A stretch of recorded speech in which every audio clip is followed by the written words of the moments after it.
Սիրելի հայրենակիցներ, բարև ձեզ։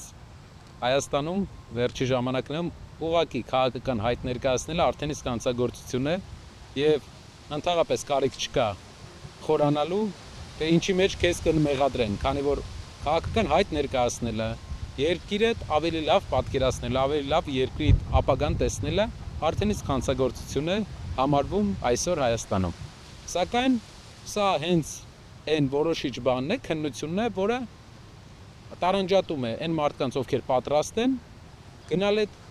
բարդությունների եւ այն մարդկանց, ովքեր ամեն բարդությունից խուսափում են։ Մենք պատրաստ ենք այդ բարդությունների, միշտ պատրաստ ենք եղել եւ հիմա էլ ենք պատրաստ եւ մի անգամ ասել եմ, մեկ անգամ էլ կասեմ, ավելի մեծ պատիվ է մեր պայքարի համար գտնվել ճաղերի այն կողմում, քան այս կողմում։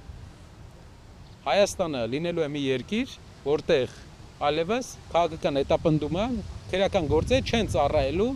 մարդկանց քաղաքական գործունեությունից հետ պահելու համար։ Այսինքն չեն բացվելու նոր քրեական գործեր, որպեսզի մարդիկ քաղաքականությամբ չզբաղվեն, այլ ուժային կառույցները աշխատելու են, որպեսզի երկրում ամեն օր չլինի սպանություն, որպեսզի երկրում լինի իրական օրինականություն եւ երկիրը վերադարձնի իր ամենաանվտանգ երկիր տիտղոսը, որ ունեցել ենք մենք տարիներ շարունակ։ Վստահ եղեք, սիրելի հայրենակիցներ, որ ոչ մի բարդ բան